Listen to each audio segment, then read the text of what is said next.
प्यारे मित्रों, आज का प्रश्न है, गुरुजी कल सेशन में पुनीत जी ने त्याग को महत्वहीन बताया था, जबकि हमारे बुद्धों ने, बुद्ध, महावीर इन लोगों ने त्याग तो बहुत किया और पुराने ऋषि मुनि त्याग का बड़ा महत्व देते हैं। तो हम आपसे इस विस्तृत समझना चाहते हैं। देखो, त्याग का महत्व है, लेकिन त्याग किसका? सवाल ये होता है। तो त्याग वासना मात्र का त्याग होना चाहिए। तो वासना मात्र का त्याग कैसे होगा? विसर्जन से। वासनाओं का विसर्जन करोगे तो ही त्याग होगा। बाकी जो संसार का त्याग होता है, धन दौलत, प्रॉपर्टी, परिवार, ये त्याग महत्वहीन है, इसका महत्व नहीं है। लेकिन आपने देखा है ऋषियों ने, मुनियों ने ये सब किया। तो वो समय काल की चीजें होती थी, वो सुविधाओं के लिए होती थी कि जिसको जहाँ सुविधा होती थी सत्य को जानने के लिए वहां चला जाता था। लेकिन उसका महत्व नहीं होता। लेकिन आज के समय में हम इसका ज्यादा महत्व देते हैं और महत्व भी देते हैं और हम उसी की पूजा भी करते हैं। पूजा भी दरअसल हम धन की करते हैं, संपत्ति की पूजा करते हैं, बुद्ध की पूजा नहीं करते हैं। आपने अभी जरा गौर करो, आप देखो, भगवान बुद्ध, महावीर, कृष्ण, जो भी त्यागी हुए, भगवान राम ने सब कुछ छोड़ा, भगवान बुद्ध ने छोड़ा, महावीर ने छोड़ा, तो इन्होंने सब त्याग किया। तो जो त्याग किया, धन दौलत, घर बार, सारी चीजों का इन लोगों ने त्याग किया। तो आप जो सम्मान देते हो, तो आप किसका देते हो? धन का देते हो। बुद्ध का आप सम्मान, जो उसके उनके बुद्धत्व का सम्मान नहीं करते हो, उन्होंने क्या छोड़ा उसका सम्मान करते हो। आज के समय में अगर देखा जाए तो कबीर के बुद्धत्व में या बुद्ध के बुद्धत्व में कोई अंतर नहीं है। बुद्धत्व तो दोनों का एक है, महावीर के बुद्धत्व में कोई अंतर नहीं। लेकिन हम जो सम्मान करते हैं, हम जो इज्जत देते हैं, वो त्यागने का महत्व देते हैं। किसने कितना त्यागा, मतलब एक तरीके से हम धन की ही पूजा कर रहे हैं अभी भी। भाई त्यागना, अब त्याग, अब बुद्धत्व तो दोनों का सेम है। कबीर का भी बुद्धत्व सेम है और बुद्ध का भी बुद्धत्व सेम है। लेकिन समाज का एक बड़ा हिस्सा आज देखो कबीर की पूजा क्यों नहीं करता है। कुछ लोग जरूर करते हैं। ऐसे ही रैदास की पूजा नहीं होती है। क्यों नहीं इनकी पूजा होती है? क्योंकि इन्होंने कुछ त्यागा नहीं। लेकिन बुद्धत्व तो इनके पास भी था। बुद्ध के बुद्धत्व में और कबीर के बुद्धत्व में कोई अंतर नहीं था। लेकिन कबीर की उतना सम्मान नहीं हुआ, समाज ने उतना सम्मान, उतनी मतलब सम्मान का मतलब पूजा नहीं किया जितना बुद्ध या महावीर का किया। क्यों? क्योंकि उन्होंने कुछ छोड़ा नहीं। अब कबीर के पास छोड़ने के लिए क्या था? ये बेचारे गरीबी में थे। रैदास हैं, कबीर जी हैं, ये लोग गरीबी में रहे तो छोड़ने के लिए कुछ नहीं था। लेकिन बुद्ध के पास छोड़ने के लिए था, महावीर के पास छोड़ने के लिए था, ये राजा थे।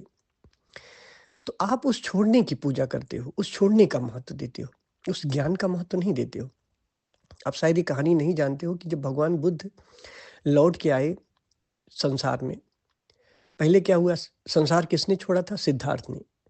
और लौट के जो आए संसार में, वो बुद्ध आए। संसार का मतलब, पहले सिद्धार्थ के पास उसकी पत्नी, बच्चा, घर, पिता, यही कुछ लोग थे। लेकिन बुद्ध जब लौट के संसार में आए तो संसार उनके लिए बहुत बड़ा हो गया। बुद्ध चलते थे तो हजारों की भीड़ चलते थे। तो संसार को छोड़ा बुद्ध ने, सिद्धार्थ ने, और फिर जब बुद्ध हुआ, सिद्धार्थ जब बुद्ध हुए तो संसार में वापस लौट आए। संसार मतलब भीड़ में, भीड़ से गए थे और भीड़ में वापस चले आए। तो क्या छोड़ा? अपनी वासनाओं को, इच्छाओं का जो विसर्जन हुआ, जो रूपांतरण हुआ, जो चैतन्य में आई, वो बड़ी बात है। उसकी बात करी जा रही है। तो यहाँ हमें महत्व किस चीज का देना होता है कि हम अपनी वासनाओं का विसर्जन करें। तो आप शायद कहानी नहीं जानते हो कि जब बुद्ध संसार में वापस लौट आए, संसार में आए, तो अपनी पत्नी से मिलने गए महल में। पत्नी बहुत नाराज थी और नाराज होना भी चाहिए था। भाई सब कुछ छोड़ के चले गए तो बेचारी दुखी थी। तो उसने कहा, मैं कुछ नहीं, सिर्फ एक सवाल पूछूंगी, क्या जो आपको वहां मिला वो यहाँ नहीं मिल सकता था? तो बुद्ध ने बड़ा सुंदर जवाब दिया। बुद्ध ने कहा, बिल्कुल मिल सकता था, तब मुझे पता नहीं था। तो पहले लोगों को पता नहीं होता था कि, लोग ये सोचते थे कि सब कुछ त्याग दो, बाहर चले जाओ। तो सिद्धार्थ को भी ये नहीं पता था, सब कुछ त्याग दो, छोड़ दो, चले जाओ जंगल में। तो वहाँ पे ज्ञान घटता है, जबकि ऐसा नहीं है। गृहस्थ में भी जो ज्ञान, गृहस्थ में तो बड़ी चुनौती होती है। अगर आप वन में चले जाओ, जंगल में चले जाओ, जंगल में कौन कौन गुस्सा दिलाएगा आपको? वहाँ कोई गुस्सा दिलाने वाला तो है नहीं। पेड़-पौधे हैं, पक्षियाँ हैं, ये तो गुस्सा दिलाएँगे नहीं, झोपड़ी बना के आप रह रहे हो। लेकिन संसार में चुनौती है।